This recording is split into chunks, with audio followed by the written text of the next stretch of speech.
मी doctor Vasudev Bhagat आपणा समोर प्रस्तुत करीत आहे आदिवासी समाजाच्या उन्नतीबाबत डॉक्टर बाबासाहेब आंबेडकरांचे योगदान।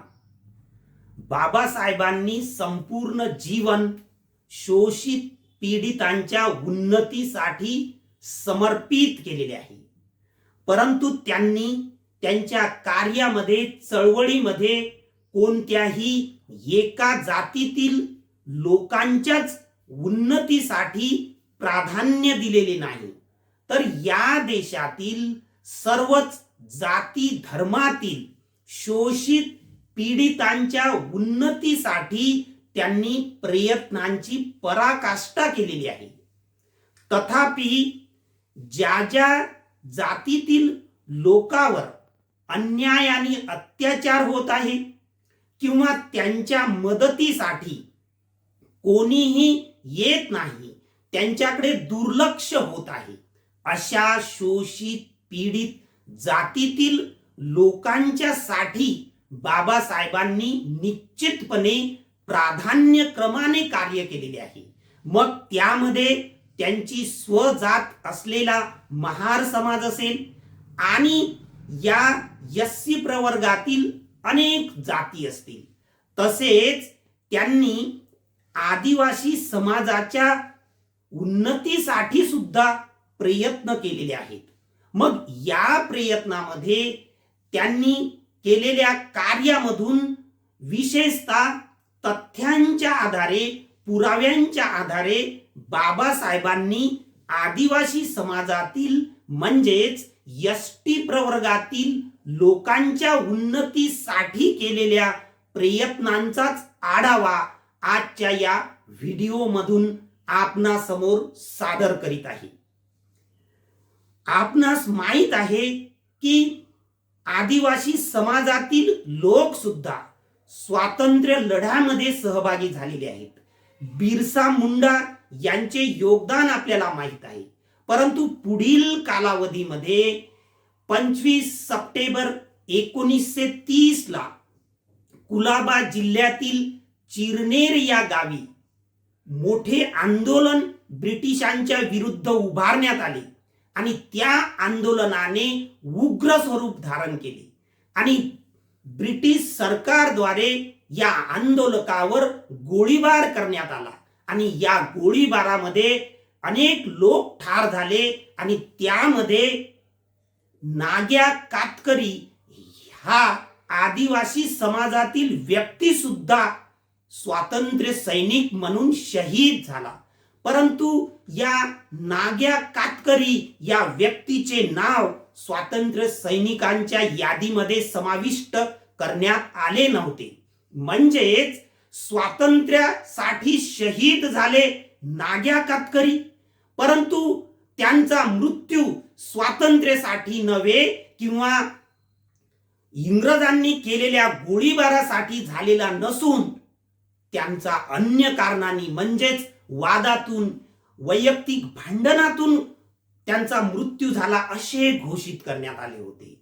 मग त्यांच्यासाठी डॉक्टर बाबासाहेब आंबेडकर वकील म्हणून धावून गेले।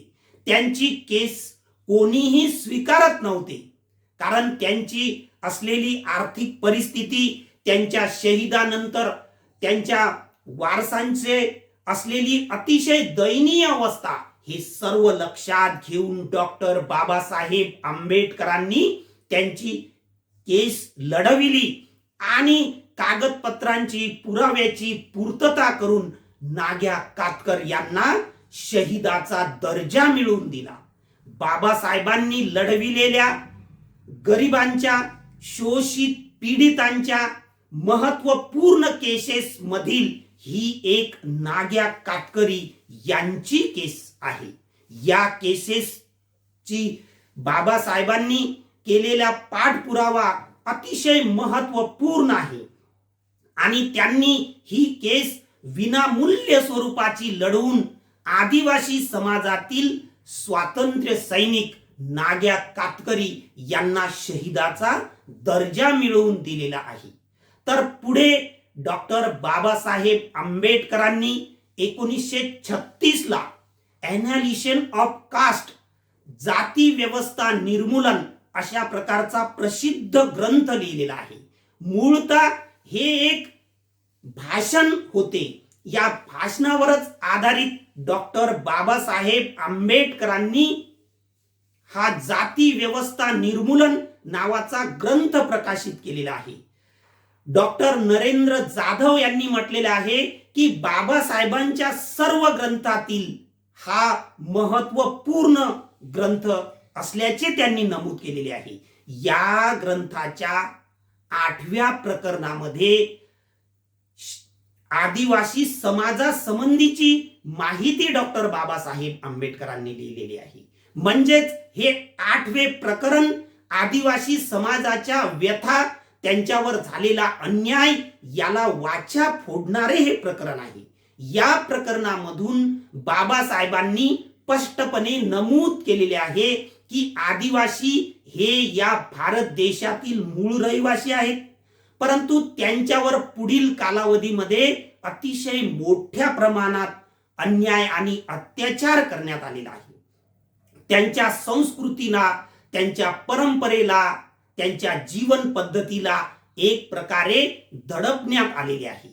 म्हणून डॉक्टर बाबासाहेब आंबेडकर सूचित करतात की आदिवासी समाजाच्या उन्नतीसाठी त्यांच्याशी मित्रत्वाचे, जिव्हाळ्याचे संबंध निर्माण केले पाहिजे, त्यांच्याशी माणुसकीचा व्यवहार केला पाहिजे.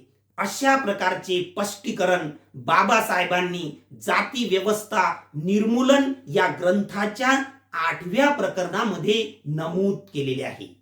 तर पुढे डॉक्टर बाबासाहेब आंबेडकरांनी 5 आणि 6 मे 1945ला मुंबईमध्ये शेड्यूल्ड कास्ट फेडरेशनचे राष्ट्रीय अधिवेशन घेतले होते.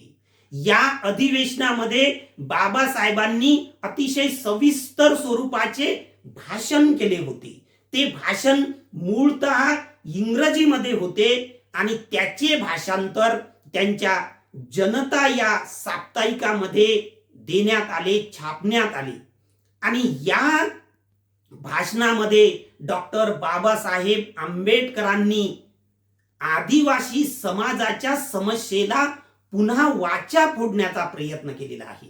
आणि त्याबाबत बाबासाहेब म्हणतात की आदिवासी समाजाचा विकास करण्यासाठी त्यांच्यासाठी स्वतंत्र संवैधानिक मंडळ नियुक्त करण्याची गरज आहे.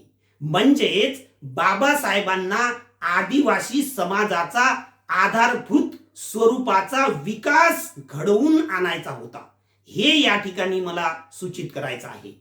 त्या आधारे म्हणजेच संवैधानिक चौकटीमध्ये या आदिवासी समाजाचा विकास झाला पाहिजे, त्यांच्या विकासाला प्राधान्य दिले पाहिजे, असे बाबासाहेबांनी त्या भाषणामध्ये सविस्तरपणे सूचित केलेले आहे.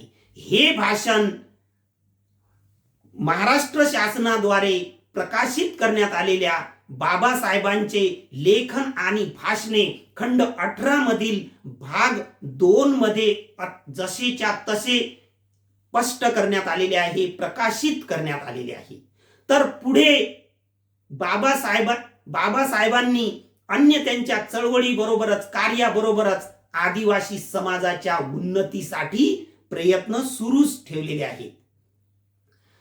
British commissioner doctor J.H. Hutton यांनी स्वातंत्र्यापूर्वी आणि घटना समितीची निर्मिती होण्यापूर्वी अशा प्रकारचा प्रस्ताव मांडला होता की आदिवासी समाजाच्या उन्नतीसाठी राज्यपालाद्वारे काही निधी देण्यात यावा, त्यांच्या अधिकारांना किंवा त्यांच्या तरतुदीबाबत संवैधानिक तरतुदी करण्याची गरज नाही.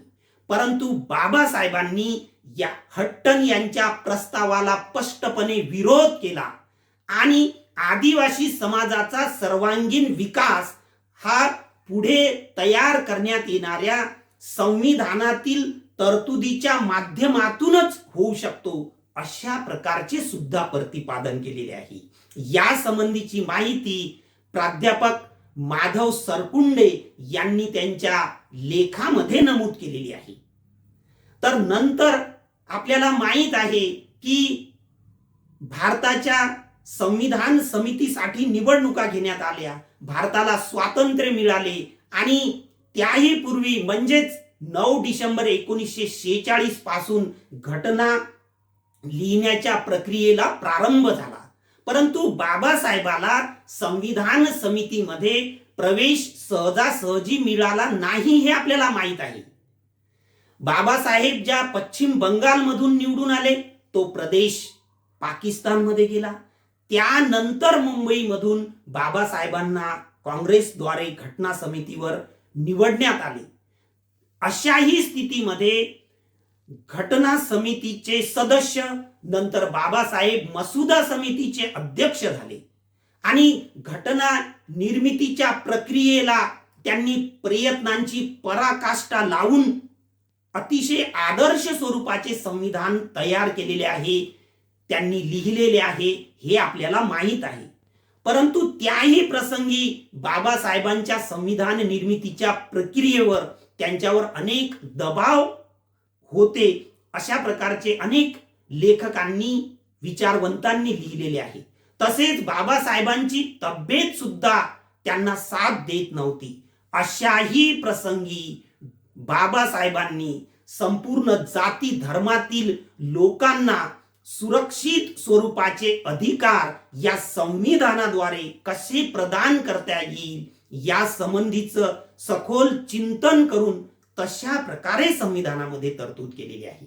आणि त्याच बरोबर मग आदिवासी समाजाच्या अधिकारांना सुद्धा त्यांनी प्राधान्य दिलेले आहे. या प्रसंगी मी संविधानातील सखोल भाग आपल्या समोर नमूद न करता ठळकपणे आदिवासींसाठी बाबासाहेबांनी केलेल्या तरतुदींची माहिती आपणा समोर नमूद करतो. आपल्याला माहित आहे की एससी प्रवर्गातील लोकांना शिक्षण, नोकरी, पदोन्नती आणि राजकीय आरक्षण आहे. या चारही प्रकारचे आरक्षण एसटी समाजाला सुद्धा आहे.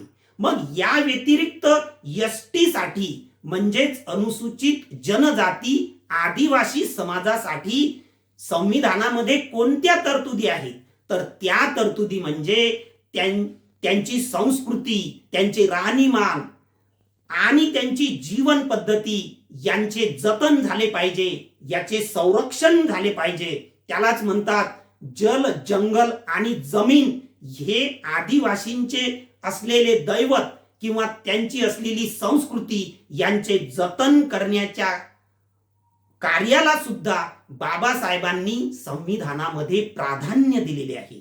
आणि मग त्यासाठीच संविधानामधील 5वी अनुसूची आणि 6वी अनुसूची की जे संविधानाचे अनुच्छेद 244 आणि 244(1) मध्ये नमूद करण्यात आलेले आहे. 5व्या अनुसूचीच्या अंतर्गत स्क्रीनवर दाखविण्यात येणाऱ्या 10 राज्यासाठी ही 5वी अनुसूची नमूद करण्यात आलेली आहे, लिहिण्यात आलेली आहे. आणि या 10 राज्यामध्ये राज्यपालाच्या नेतृत्वात अनुसूचित जनजाती परिषद अशा प्रकारची समिती नियुक्त करण्यात येते आणि त्या समितीच्या माध्यमातून आदिवासींच्या तत्कालीन समस्या, त्यांच्या अडचणी यावर अभ्यास करून राज्यपाल आणि राष्ट्रपतीला अहवाल सोपविण्यात येते. म्हणजेच आदिवासींच्या समस्येला, त्यांच्या संस्कृतीला प्राधान्य देऊन त्यांचे जतन कशा प्रकारे होईल हे 5व्या अनुसूचीमध्ये नमूद करण्यात आलेले आहे. तसेच 6वी अनुसूची सुद्धा आदिवासीशी संबंधित असून 5व्या अनुसूचीपेक्षाही 6व्या अनुसूचीमध्ये आदिवासी समाजाबद्दल अतिशय मजबूत किंवा सुरक्षित तरतुदी करण्यात आलेल्या आहेत आणि ती 5 राज्यांसाठी लागू करण्यात आलेली आहे. या 6व्या अनुसूचीद्वारे स्वायत्त जिल्हा परिषदेची तरतूद करण्यात आलेली आहे. म्हणजेच आदिवासी समाजाला एससी समाजाप्रमाणे शिक्षण, नोकरी, पदोन्नती आणि राजकीय आरक्षणाबरोबरच त्यांच्यासाठी या विशेष तरतुदी 5व्या आणि 6व्या अनुसूचीच्या अंतर्गत करण्यात आलेले आहेत. तसेच संविधानाच्या अनुच्छेद 275 अंतर्गत आदिवासी समाजासाठी राखीव निधीची सुद्धा तरतूद करण्यात आलेली आहे आणि या राखीव निधीमध्ये कोणत्याही प्रकारचा बदल न करता त्यामध्ये वाढ करण्याचीच व्यवस्था करण्यात आलेली आहे. अशा प्रकारे डॉक्टर बाबासाहेब आंबेडकर आणि आदिवासी समाजातील संविधान सभेमध्ये असलेले जयपाल सिंग मुंडा यांनी आदिवासी समाजासाठी कशा अधिक सुरक्षित स्वरूपाच्या तरतुदी संविधानामध्ये समाविष्ट करण्यात येतील याला प्राधान्य दिलेले आहे. आणि आज संविधान लागू झाल्यानंतर 75 वर्षानंतर सुद्धा अनेक आदिवासी बांधवांना या तरतुदी संबंधीची माहिती नाही. म्हणून आपले सर्वांचे परम कर्तव्य आहे की केवळ आदिवासींना शिक्षण आणि राजकारणामध्ये म्हणजेच लोकसभा आणि विधिमंडळामध्ये आरक्षण नसून त्यांच्या उन्नतीबाबत, त्यांच्या संस्कृतीच्या जतनाबाबत अतिशय महत्त्वपूर्ण तरतुदी करण्यात आल्याचे आपल्याला माहीत आहे. ते तरतुदी त्यांच्यापर्यंत पोहोचवण्याची गरज आहे. अशा प्रकारे डॉक्टर बाबासाहेब आंबेडकरांनी संविधानाच्या माध्यमातून आणि त्याचबरोबर त्यापूर्वी सुद्धा शहीदाचा दर्जा मिळवून देण्याच्या बद्दल असेल आणि जाती व्यवस्था निर्मूलन ग्रंथातील माहिती असेल, तसेच शेड्यूल कास्ट फेडरेशनच्या अधिवेशनातील सुद्धा बाबासाहेबांनी आदिवासी समाजाच्या संरक्षणासाठी प्रयत्न केल्याचे आपल्या निदर्शनास येईल. अशा प्रकारे डॉक्टर बाबासाहेब आंबेडकरांनी आदिवासी समाजाला सुद्धा तेवढेच प्राधान्य दिले नव्हे तर त्यांच्या संस्कृतीचे जतन करण्याच्या दृष्टिकोनातून केलेल्या उपायांचे विश्लेषण आजच्या व्हिडिओमधून मी आपल्या समोर मांडलेले आहे. ही माहिती निश्चितपणे आपल्या आदिवासी बांधवापर्यंत पोहोचवा, आपल्या मित्रापर्यंत पोहोचवा आणि आतापर्यंत आपण हे चॅनल सबस्क्राईब केले नसेल तर निश्चितपणे सबस्क्राईब करा आणि अशाच प्रकारचे नवनवीन माहितीवर आधारित आपल्या समोर व्हिडिओ येतच राहतील. अशा प्रकारे मी नमूद करतो आणि आपली रजा घेतो. धन्यवाद.